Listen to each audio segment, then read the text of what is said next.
इस वीडियो के पार्ट 1 में हमने डिस्कस किया था क्यों भुट्टो ज़िंदा है। तो पार्ट 2 में अब हम थोड़ा ये डिस्कस करेंगे कि क्यों भाई लोग अब तक वोट देते हैं। कि एक तो आपने democratically elected popular prime minister को फांसी दे दी, उसके बाद ऐसा नहीं हुआ कि वो उनके जो सपोर्टर्स हैं वो घर में बैठ गए। ये भी बिल्कुल झूठ बताया जाता है आपको कि जब फ़ौजी आमिर आते हैं लोग मिठाइयाँ बांटते हैं, बिल्कुल ऐसा नहीं हुआ। लोगों ने अपने आप को जलाया था जब जुल्फ़िकार अली भुट्टो को फांसी लगी है। उसके बाद एक सस्टेन्ड मूवमेंट हुई है। ख्वाजा असलम इस पॉडकास्ट पे आए थे, पीपल्स मूवमेंट ऑफ पाकिस्तान, उनकी किताब है।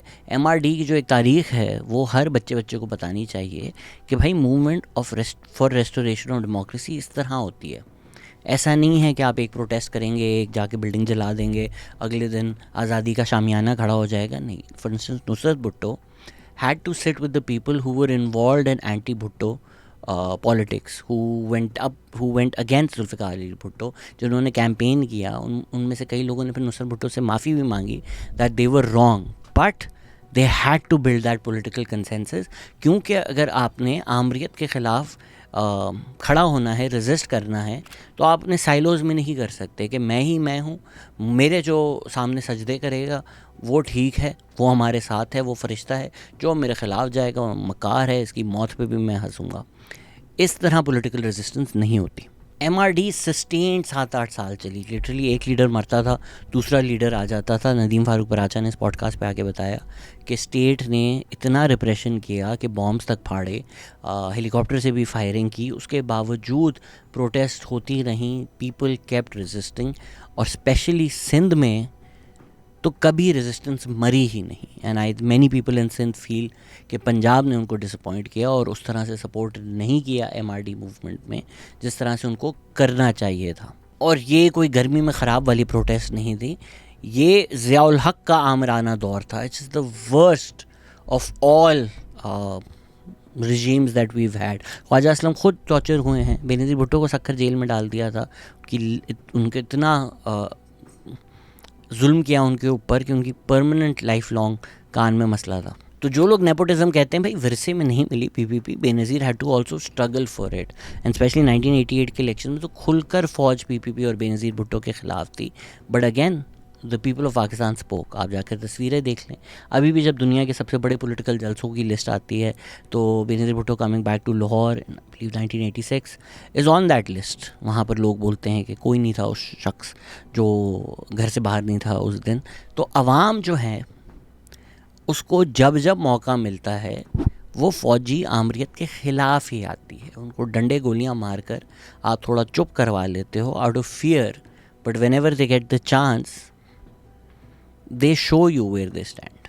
और ये लाहौर की मैं बात कर रहा हूँ, ये हिस्टोरिकल रिविजनिज़म है कि PPP एक सिंधी पार्टी है या सिंध की पार्टी है। एक तो स्टेट ने कराची को भी यूज़ किया, कराची में एथनिक टेंशन्स को फ्लेयर अप किया, केओस किया, वायलेंस किया, ताकि वहाँ पर एक कॉन्फ्लिक्ट पैदा हो जाए। कराची हिस्टोरिकली भी अगर आप देखें तो yes it is a cosmopolitan city, but post 1947 religious parties strong रही हैं कराची में। सिंधी पार्टी ब्रांड किया गया PPP को ताकि पंजाब में उनका वोट टूट सके। इसी वजह से नवाज़ शरीफ को PPP के ख़िलाफ़ खड़ा किया। और उस टाइम जो है फेडरल इलेक्शन और प्रोविंशियल इलेक्शन अलग होते थे। जब फेडरल इलेक्शन में देखा कि भाई ये तो बेनज़ीर भुट्टो प्राइम मिनिस्टर बन जाएंगी, तो वो पंजाब उनको ना मिले, इसीलिए पंजाबी नेशनलिज्म को स्टोक किया गया, जाग पंजाबी जाग के नारे लगवाए गए। तो ये जो पंजाब सिंध एथनिक कॉन्फ्लिक्ट पैदा की, ये तो इस्टेब्लिशमेंट ने पैदा की ताकि वो PPP के वोटर तोड़ सकें। फिर जब वो प्राइम मिनिस्टर बनी तो कृष्णा लैम की किताब भी है वेटिंग फॉर अल्लाह, उसमें वो बताती हैं कि मिलिट्री इस्टेब्लिशमेंट ने कभी नहीं एक्सेप्ट किया इनको as prime minister. Hussain Haqqani अपनी किताब में लिखते हैं कि जिस दिन वो प्राइम मिनिस्टर बनी है एक हाईजैक प्लेन था जिसको लैंड करने दिया आई बिलीव कराची में without even informing Benazir Bhutto. तो ये तो इस तरह वो प्राइम मिनिस्टर थी। 10 महीने में ऑपरेशन मिडनाइट जैकल हो गया था। फिर उसके कुछ महीने बाद उनको आपने हटा दिया। तो क्या बंदा 16-17-18 महीने की गवर्नमेंट उनकी जज कर ले, जिसमें भी पंजाब उनके पास नहीं था और the military leadership was hello bent on removing her. Interestingly देखें ना, आपको किस तरह से तारीख बताई जाती है, क्या आपको नैरेटिव्स बनाए जाते हैं कि जी करप्शन बहुत ज़्यादा हो गई थी। असगर खान केस देखें तो आपको नज़र आएगा गुलाम इसाक खान ने 1990 के इलेक्शन में कितनी करप्शन की है। ये जो एक लीड कैप्चर गठजोड़ है फाइनेंशियल एलीट का, मिलिट्री इस्टेब्लिशमेंट का, पॉलिटिकल एलीट का, ब्यूरोक्रेसी का। गुलाम इसाक खान तो एक ब्यूरोक्रेटिक आदमी है ना, वो प्रेसिडेंट तो हमारी जो डेमोक्रेटिकली इलेक्टेड पोजीशंस हैं, it's almost offensive to those positions and the constitution के गुलाम इसाक खान जैसे लोग ऐसी पोजीशंस पर आकर बैठते हैं जो नहीं डिज़र्व करते। वो तो ब्यूरोक्रेसी के थ्रू आए हैं। तो बोलने को करप्शन की वजह से हटाया है, फिर सारा एविडेंस बैंक रिकॉर्ड्स में मौजूद हैं। असगर खान केस में जजमेंट में सारा एविडेंस है कि गुलाम इसाक खान ने कितनी करप्शन की है। फिर नवाज शरीफ आए, वो डिसमिस हुए, फिर वापस आए, फिर मुशर्रफ आ गए, सबको ये तारीख पता है। तो आज जब हम पीपीपी की बात करते हैं ना, हमें ऑलमोस्ट पूछना चाहिए आप किस पीपीपी की बात कर रहे हैं। जुल्फ़िकार अली भुट्टो की पीपीपी एक अलग पीपीपी थी, बेनज़ीर भुट्टो की पीपीपी एक अलग पीपीपी थी। इवन 90s की पीपीपी और फिर जब वो वापस आई हैं वो एक अलग फिनोमेना था, एग्ज़ाइल की पीपीपी का। फिर ज़रदारी की पीपीपी वो एक अलग फिनोमेना है। तो ऑलमोस्ट आपको ये तोड़ने पड़ेंगे हिस्टोरिकल ईपॉक्स टू सी के आप किस पार्टी की बात कर रहे हैं। कोई नहीं कह रहा कि वो परफेक्ट थे, कोई नहीं कह रहा कि वो अच्छे भी थे, लेकिन एक नेशनल लेवल पर हमारे पास अगर पाकिस्तान के पास दो ऑप्शंस थे from when PPP was made till let's say 2008। चल 2008 में PMLN भी पॉपुलर थी, बट चले एटलीस्ट टिल द 90s आपका दो ऑप्शन थे ना, फ़ौज या पीपीपी। और फ़ौज जो सारा डेमोक्रेसी के ख़िलाफ़ काम कर रही थी वो पीपीपी के ख़िलाफ़ कर रही थी। तो उनमें लेसर ऑफ टू ईवल्स क्या है। आपको ये बता दिया गया ना कि पाकिस्तान का सबसे बड़ा मसला सियासतदान है और ये सियासतदान खा गए हैं पाकिस्तान को। In Pakistan no government, no elected government has performed for the people and the state, not even once in our history. While the military man however they were, in their period Pakistan has gained in all socio-economic activities। जबकि आप पाकिस्तान की तारीख देखें या बेनज़ीर भुट्टो की governments भी अगर हम देखें तो भाई ज़ियाउल हक के 10 साल थे, उसके बाद 16-17 महीने बेनज़ीर भुट्टो के थे, फिर फ़ौज की गवर्नमेंट आ गई, IGI उन्होंने बैक की, उन्होंने क्रिएट की, फिर उसको भी हटा दिया, फिर बेनज़ीर आई, फिर मुशर्रफ आ गए। तो ये कुछ 30 साल में बस वो जो 2-3 साल पीपीपी की गवर्नमेंट थी, लेट्स से फ्रॉम 1977 टू 2008, उसमें इतनी करप्शन हो गई कि पाकिस्तान बर्बाद हो गया। तो भाई जो बाकी के साल हैं आपके 30 में से जो भी 27, उसमें ऐसा क्या कमाल क्यों नहीं हो सका? तब तो मतलब फरिश्ते रूल कर रहे थे। तो ये जो पाकिस्तान की सच्चाई हैं जो अक्सर लोगों को 2022 में समझ में आई हैं कि एक सेंट्रलाइज्ड एलीट है, एक एलीट कैप्चर है, आपकी financial elite, judiciary, military establishment, ये सब मिलकर कंट्रोल करते हैं और उसके ख़िलाफ़ आपने रेजिस्ट करना है। ये सिंधियों को समझ में आ गई थी, ये बलोच अवाम को समझ में आ गई थी, ये पश्तून अवाम को समझ में आ गई थी। ये तो बड़ा रीसेंट हुआ है ना कि जब इंट्रा एस्टैब्लिशमेंट कॉन्फ्लिक्ट पंजाब में हुई है, स्पेशली सेंट्रल पंजाब में हुई है, तो तब लोगों को समझ में आई है कि पाकिस्तान की सच्चाई है। तो जो सिंध के लोग डेकेड से यही बात कर रहे हैं, उनको आप एंटी नेशनल बोलते थे, उनको आप बोलते थे पता नहीं ये पाकिस्तान के ख़िलाफ़ हैं, पाकिस्तान तोड़ना चाहते हैं। यही तो वो है जिसके ख़िलाफ़ राइट फ्रॉम हारी movement before even the creation of Pakistan, ये रजीम, ये एलीट कैप्चर, ये फ्यूडलिज़म, इसी के ख़िलाफ़ तो आप राइट फ्रॉम हारी movement and even before that 100 साल हो चुके हैं। अभी भी अगर आप रिसेंट तारीख देखें तो सबसे बड़ी एंटी इस्टेब्लिशमेंट सस्टेन्ड प्रोटेस्ट कौन सी हुई हैं पाकिस्तान में? वो नहीं कि आपने एक दिन आए तमाशा लगा दिया, दिन ब दिन, शहर ब शहर एजेंडा इश्यूज़ के ऊपर। ये नहीं कि साडा मुंडा बाहर करो, इशू के ऊपर ये है, ये हम नहीं बनने देंगे कनाल, ये इस वजह से, ये इसका टेक्निकल वो है, इससे हमें ये नुकसान होगा, और नहीं जब तक करेंगे तब तक हम सड़कों पर आएंगे। जूते भी पड़े उनको, डंडे भी पड़े, गोलियां भी पड़ी। Sindh did not give up. आप कहते हैं ना ज़हनी ग़ुलाम है, पीपीपी ने तो कनाल्स पे साइन ऑफ कर दिया था। तो अगर इतने ही सिंधी सारे ज़हनी ग़ुलाम हैं तो बोलते ठीक है, पीपीपी कह रही है भुट्टो ज़िंदा है, भुट्टो जो कहेगा। नहीं ना, ऐसे कोई फ़र्क नहीं पड़ता। अगर तो पीपीपी साइन ऑफ करेगी तो पीपीपी आइंदा पावर में भी नहीं आएगी, कोई नहीं वोट देगा, because this is about our lives. ये एक तारीख़ है सिंधी की जो आपको नहीं बताई जाती, और ये समझ में आ चुकी थी सबको। सिर्फ एक पार्टी है जिसको 2022 में समझ में आई है। नवाज शरीफ खुलकर बोल चुके थे, उससे पहले बेनज़ीर भुट्टो खुलकर बोल चुकी थी। जुल्फ़िकार अली भुट्टो को तो फांसी हो गई। 2000 में हेरल्ड का एक आर्टिकल है जिसमें बेनज़ीर ने कहा है सिक्योरिटी एपरेटस हैज़ रन अमॉक। आप पूरी इंटरव्यू पढ़ें, जो आज हो रहा है वो 2000 के इंटरव्यू में आपको सब क्लियरली बताया गया है, लेकिन उस वक्त आपको लगता था मुशर्रफ से बेहतर तो कोई दुनिया में चीज़ ही नहीं है।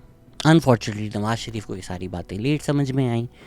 जब जनरल परवेज़ मुशर्रफ ने उनको एग्जाइल में रखा तो इसी वजह से फिर चार्टर ऑफ डेमोक्रेसी हुआ। फिर नवाज़ शरीफ ने वही बातें की जिनके ख़िलाफ़ वो खड़े हुए थे इन द 90s, जब वो फ़ौज के एजेंडा पर थे। वही सारी चीज़ें उसके ख़िलाफ़ उन्होंने बातें की, और जो पीपीपी और सिंध के लोग पहले कह रहे थे नवाज़ शरीफ ने वही बातें की। और यही इमरान खान का मसला है कि उनका ये इर्तिका नहीं हो रहा। वो अभी भी उनको लगता है कि मैं ही मैं हूँ, मैं कल भी सही था, आज भी सही था। अगर अब भी वो स्टेट्समैन बन जाएं और अपनी अना से बाहर देखें, उनको ये रियलाइज़ हो जाए कि यार मैंने भी बहुत बुरा किया है, मुझे माफ़िया मांगनी चाहिए इन लोगों के साथ, और फिर हम मिलकर एक पॉलिटिकल कंसेंसस और रेजिस्टेंस करें, तो पाकिस्तान ठीक हो जाएगा।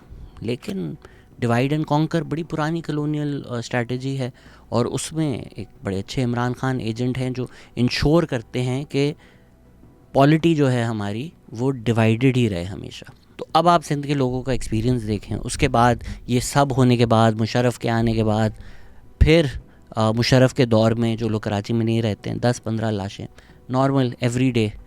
उसके बाद बेनज़ीर भुट्टो वापस आती हैं, पहले कारसाज बॉम्ब हो जाता है, उसके बाद बेनज़ीर भुट्टो का कत्ल हो जाता है। तो भाई ये सब एक्सपीरियंस करने के बाद क्यों नहीं लोग पीपीपी को वोट दें। 2008 में यही वोट पड़ा ना पीपीपी को, बेनज़ीर भुट्टो की शहादत की वजह से। उसमें कई लोगों को यही लगता है कि इस्टेब्लिशमेंट मुलव्विस थी, तो लोगों ने आकर डिस्पाइट 10 ईयर एग्जाइल बता दिया where they stand. They don't stand with general Pervez Musharraf. General Pervez Musharraf ने कोशिश की ना पार्टी बनाने की सिविलियन, क्या हुआ। यहाँ पर मैं एब्सोल्युटली प्रेसिडेंट जरदारी को क्रेडिट दूंगा कि उन्होंने ये नहीं बोला कि एस्टैब्लिशमेंट गोली मारी है, जला दो, मार दो। ही सॉर्ट ऑफ इंश्योर्ड के टेम्परेचर नीचे जाए और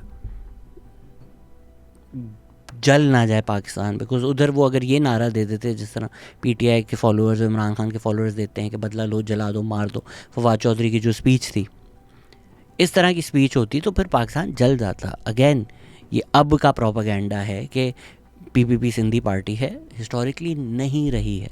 ये थर्ड पीपीपी है जो जरदारी पीपीपी है, which is not about resistance and violence, which is about wheeling and dealing, which is about building political consensus, which is about legislation, which is about ruling with electables, which is about building political coalitions। ये एक अलग PPP है। इस PPP को आप एक अलग party की तरह देखें, उसकी तारीख को एक अलग तरीके से देखें। अगेन मैं उनकी कोई पॉलिसीज़ नहीं डिस्कस करूँगा, वो ऑलमोस्ट इरेलेवेंट हो जाती हैं। पर डेमोक्रेसी की खूबसूरती यही है ना कि 2008 में पीपीपी आई, आवाम को लगा कि हम खुश नहीं हैं जो पीपीपी ने किया, वोट आउट कर दिया, ठीक है वोट आउट कर दिया। 2013 में पीएमएलएन आ गई। यही प्रोसेस होता है, इसको अगर आप चलने दें तो इवेंचुअली ये जो हमारी ट्रेडिशनल पार्टीज़ हैं ये भी फेड आउट वैसे ही हो जाती, वैसे ही हमारी डेमोक्रेसी मैच्योर हो जाती। पर क्योंकि आप बार बार इनको हटा देते हैं, क्योंकि आप बार बार पॉलिटिकल प्रोसेस में इंटरफियर करते हैं, तो ये साइकिल बार बार रिफ़्रेश होता रहता है, और हम इसी बूम बस्ट साइकिल, जिस तरह इकॉनमी चलती है, हमारी पॉलिटिक्स भी 10 साल की आमरीत, 10 साल की हाइब्रिड, 10 साल की आमरीत, इसी सिस्टम में वॉशिंग मशीन की तरह घूमती रहती है। ये बिल्कुल झूठ है कि पीपीपी की वजह से सिंध में फ्यूडल्स हैं। सिंध में फ्यूडल्स हैं पहले तो कलोनियलिज्म की वजह से। जो सरदारी फ्यूडल्स का सारा सिस्टम है ये कलोनियलिज्म की मेहरबानी है, और फिर हमारे जो पाकिस्तान स्टेट बना उन्होंने इनहेरिट किया। पीपीपी तो 1970s में बनी है ना, तो उससे पहले ख़त्म कर देते, लैंड रिफॉर्म्स ले आते। इंडिया भी तो लाया है, किसने नहीं लाने दिया। ठीक है, फिर आपको जब भी पॉलिटिकल पार्टीज हटानी होती हैं, कौन जहांगीर तरीन के जहाज़ में लोग भेजता है, कौन इलेक्टेबल्स बनाता है। ये इलेक्टेबल्स वाला सिस्टम किसको फेवर करता है? डेमोक्रेटिक पार्टीज़ को तो नहीं करता। जुल्फ़िकार अली भुट्टो बहुत पॉपुलर थे, बेनज़ीर भुट्टो तो बहुत पॉपुलर थी। अब जब आपने जो दो मेन लीडर्स हैं उनको मार दिया, उसके बाद पीपीपी का एक शेल रह गया है, उसमें Zardari depends on these electables.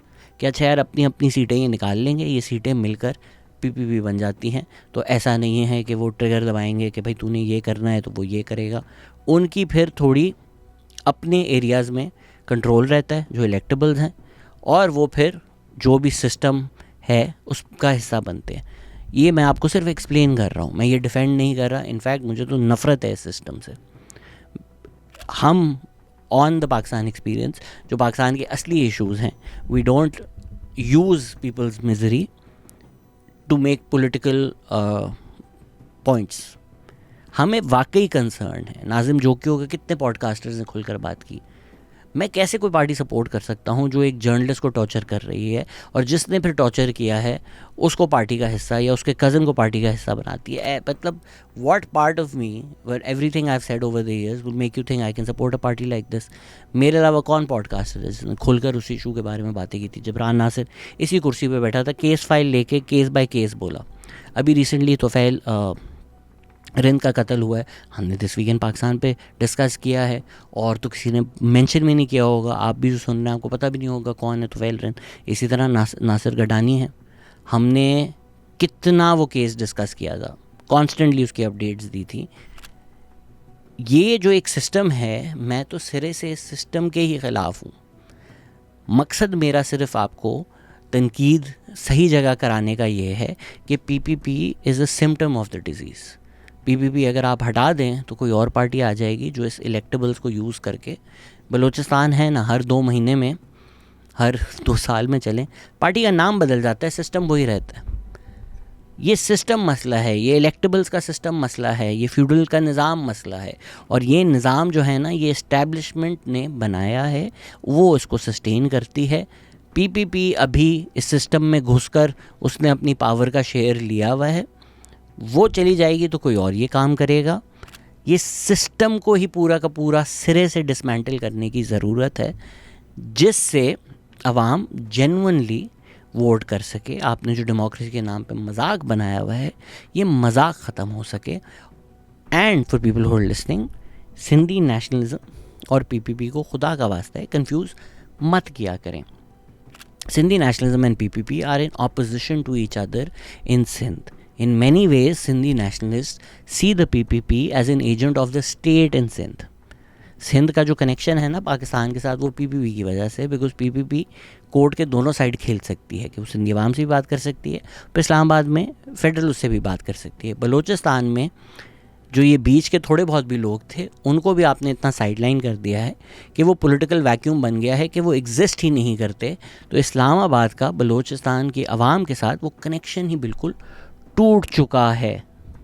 But आपका जो परसेप्शन है कि भाई PPP जो है वो सारे सिंधी जो हैं वो एक सिंधी पार्टी नहीं, सिंधी नेशनलिस्ट जो हैं, जो जेन्युइन सिंधी नेशनलिस्ट हैं, वो एंटी PPP हैं। उनकी सारी सियासत एंटी PPP है, and sort of PPP is the biggest impediment in their rise.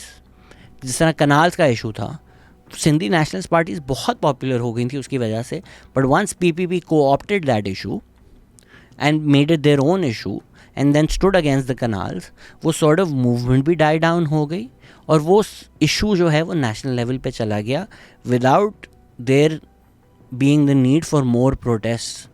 तो जो एक मोमेंटम था सिंधी नेशनलिस्ट पार्टीज़ का, वो भी टूट गया because PPP was able to co-opt that issues.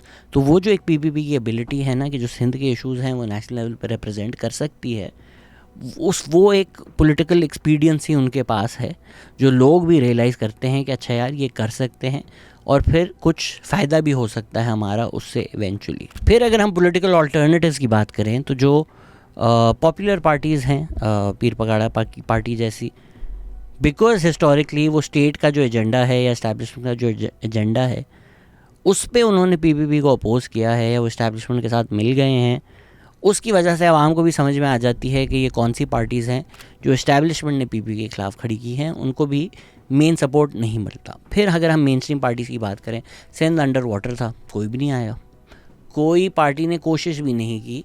ये रफ़ीउल्लाह काकड़ के साथ हमारी पॉडकास्ट हैं कई on the federal structure of Pakistan, why जो स्ट्रक्चर ही हमने बनाया हुआ है वेयर पंजाब इज़ प्रिविलेज, कि आपने अगर फेडरल गवर्नमेंट बनानी है तो आपको पंजाब जीतना होगा, इसलिए लोग बलूचिस्तान सिंध फोकस ही नहीं करते, ज़रूरत ही नहीं होती उनको। अगर पीटीआई पंजाब में मेजॉरिटी जीत जाती है और खैबर पख्तूनख्वा जीत जाती है, उनके पास फेडरल गवर्नमेंट है, भले वो सिंध बलूचिस्तान में 0 सीट जीते, तो उनका क्या इंटरेस्ट है? तो जी महीनों लोग अंडर वाटर थे, कोई और पार्टी का पूछने तक नहीं आया उनसे। अभी मरियम नवाज़ ने एक रेसिस्ट को सपोर्ट किया जिसने इंतहाई घटिया बातें की सिंधियों के ख़िलाफ़, पश्तूनों के ख़िलाफ़। तो भाई एक आदमी जो सिंधियों को गालियां देता है, उसके साथ मरियम नवाज़ खड़ी हैं, उसको सपोर्ट कर रही हैं, उसको एक पंजाबी इशू बना रही हैं कि पंजाबी कि आपने कैसे बोला कि पंजाबी, आइंदा ऐसे किसी पंजाबी के साथ किया तो फिर मैं खड़ी हूँ। तो कैसे कोई वोट दे इनको? If you are Sindhi and you are watching that, you are like okay this is what she thinks of all of us, तो किसको वोट दे? तो PPP is one of the few parties जिनकी सिंध में ग्राउंड प्रेजेंस है, जो पीएमएलएन और PTI बिल्कुल ही इग्नोर करती है। फिर जब इश्यूज़ होते हैं तो वहाँ उनके जो लोग हैं वो आ जाते हैं। फिर income Benazir income support program या NCVID जैसे प्रोजेक्ट जो हैं वो पॉपुलर हैं। फिर अगर लेट्स से आप उमरकोट में रहते हैं, आपके लिए क्या ज़रूरी है? आप एक हिंदू मेजॉरिटी एरिया हैं पाकिस्तान में, तो आपके लिए ये चीज़ें मैटर करती हैं कि अच्छा जी प्रोग्रेसिव वैल्यूज़ क्या हैं आपकी। पीपीपी कोई इतनी प्रोग्रेसिव नहीं है। सेकंड अमेंडमेंट जुल्फ़िकार अली भुट्टो ने पास किया, फिर पीपीपी के लीडर्स भी इंतहाई घटिया बातें करते हैं। लेकिन by comparison when it comes to minority rights, who is better? Legislation में तो पीपीपी पास कर देती है ना, they have good people, they have people like Farhatullah Babar, Raza Rabbani थे, even Sherry Rehman has pass some good legislation, has stood for some really solid issues, जिस तरह child marriage restraint act, इस तरह की चीज़ों पे वो खड़े हो जाते हैं। तो वो सोशल इशूज़ पे भी उनको थोड़ा बहुत सपोर्ट मिल जाता है। जहाँ तक डेवलपमेंट की बात है, ऑफ कोर्स मेट्रिक्स बुरे हैं, of course things are less than ideal. हर एरिया की क्या है, क्या थी, क्या है, वो इंडिविजुअली जाकर असेस करना पड़ेगा, कोई क्यों वोट देता है, किस वजह से देता है। पर्सनली मेरी अगर आप बात करें, आपको सबको पता है मेरी सियासत क्या है। मैं एक प्रो डेमोक्रेसी, प्रो आवाम, मेरी सारी की सारी सियासत है। तो एक वक्त जब पीपीपी इस्टेब्लिशमेंट के साथ है, मैं उसके फेवर में नहीं हो सकता। हिस्टोरिकल मेरी सिंपथीज़ पीपी के साथ हैं, बिल्कुल है। आपने उनके लोग मार दिए हैं यार। अगर खुदा न खास्ता ये आज इमरान खान के साथ होता है, अब 10 साल बाद मेरे जो भी व्लॉग्स आएंगे, जो मेरा जो भी इस टाइम पीरियड का हिस्टोरिकल असेसमेंट आएगा, उसमें मेरी सिंपथीज़ होंगी पीटीआई और इमरान खान के साथ। वो हिस्टोरिकल सिंपथीज़ हैं, but like I said that's a different PPP. I am not a fan of president Zardari's PPP. I detest this system of feudals, I detest this system of electables, I want it dismantled। मैं तो कई दफ़ा कहता हूँ कि भाई हल local government है, आप लोकल इश्यूज़ को लोकल लेवल पर, लोकल सतह पर डिवॉल्व करें। 80s अमेंडमेंट का मैं बहुत बड़ा फ़ैन हूँ, बट आई कीप सेइंग कि इसको और डिवॉल्व करने की ज़रूरत है। तो इश्यूज़ जब लोकल लेवल पर सॉल्व होंगे, लोकल इश्यूज़ के लोकल सॉल्यूशंस आपके गली मोहल्ले में मिलेंगे, तो सिस्टम और निज़ाम बेहतर होगा। I am a huge fan of fixing systematic issues. ये जो एक चेहरे हैं ये तो बदलते रहेंगे, विच इज़ वाई मेरे सारे असेसमेंट में, और अगर आपने किताब पढ़ी है तो उसमें भी सियासतदानों पे मैं थोड़ा हल्का ही हाथ रखता हूँ। जो असेसमेंट आती है, अगर मैं एकेडमिकली इसको देखूं, हिस्टोरिकली इसको कंटेक्चुअलाइज़ करूं कि क्योंकि आपने उनके 2 लीडर मार दिए जो वाकई एक पॉपुलर पार्टी थी, उसके ख़िलाफ़ प्रोपागेंडा करके उसको आपने महदूद कर दिया, तो president Zardari for survival and political expediency वो इस तरह से उस पार्टी को चला रहे हैं। ये असेसमेंट है, ये एनालिसिस है, और ये बिल्कुल वैलिड बातें हैं सारी की सारी। पर ये सारी बातें करने का मकसद ये नहीं हो जाता कि अब मैं जियाला बन गया या मैं पीपीपी शिल बन गया। You need to understand issues, you need to see what is happening, why it's happening, how we got here, ताकि आप एक दूसरे से बात कर सकें, ताकि आपको समझ आ सके। ये मुझे सबसे ज़्यादा पीटीआई सपोर्टर्स में मिसिंग लगता है कि जो पीटीआई एक्सेप्शनलिज्म है ना, हर चीज़ उनके लिए अनप्रेसिडेंटेड है, हर चीज़ उनके लिए न्यू है। जब वो बैठेंगे और देखेंगे कि भाई वो एक हिस्टोरिकल मूवमेंट का हिस्सा हैं, उस मूवमेंट के साथ में आपको जोड़ेंगे, पॉलिटिकल एलाइज ढूंढेंगे, they will understand Pakistan better and there will be hope that Pakistan can be fixed. Everyone is bad, we are good, everyone was always bad, we have always been good। ये जो एक stupid black and white तरीका है ना history को देखने का, और जो इनके साथ नहीं है वो जियाला है, वो पटवारी है, इससे ज़्यादा कोई स्टूपिड चीज़ ही नहीं है। तो मुझे तो कोई इसमें हिपोक्रेसी या इनकन्सिस्टेंसी नहीं नज़र आती कि मैं ये बोल सकता हूँ कि जुल्फ़िकार अली भुट्टो के साथ ज़्यादती हुई, बेनज़ीर भुट्टो के साथ ज़्यादती हुई। मैं ये भी बोल सकता हूँ बेनज़ीर इनकम सपोर्ट प्रोग्राम अच्छा है, NCVID अच्छा है, 18 अमेंडमेंट अच्छा है। मैं ये भी बोल सकता हूँ कि सिलेक्टेड करती में आप सिलेक्टेड हुई PPP इस्टेब्लिशमेंट के साथ मिलकर पावर में आई है। आज इस्टेब्लिशमेंट की B टीम बनी हुई है, फ्यूडल्स और इलेक्टेबल उनके साथ हैं, ये बिल्कुल गलत है। या नाज़िम जोकियों के मर्डर जैसे लोगों के साथ खड़ा होना, ये बिल्कुल गलत है। मुझे कोई ताज़ाद नहीं नज़र आता, ये मुझे नॉर्मल बातें लगती हैं। लेकिन क्योंकि हम सिर्फ either complete worship and submission to one political party, profile picture भी वो होगी, कवर पिक्चर भी वो होगी, उसी दुनिया में रहते हैं, तो हमें लगता है बाकी सब भी कल्ट्स हैं। नॉर्मल लोगों को सुने समझें ताकि आप इस कल्ट मेंटालिटी से बाहर आ सकें। तो जो लोग PTI को वोट देते हैं, like I said last election मेरे दोस्तों ने भी दिया, उनको पता है कि इमरान खान ने क्या क्या किया है, उसके बावजूद वो एक इशू पे देते हैं। इसी तरह PPP की जो भी खामियां हैं उसके बावजूद अगर कोई वोट देता है, वो ऐसा नहीं है ज़हनी गुलाम है, उसको भी पता है, उसको भी समझ में आ रही है।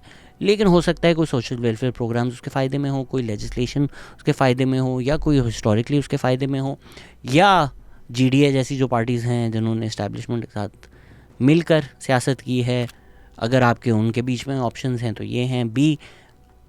हो सकता है आपकी 20-30 साल की ये जर्नी हो, उस जर्नी की वजह से आप कमिटेड हैं to the cause regardless whatever happens.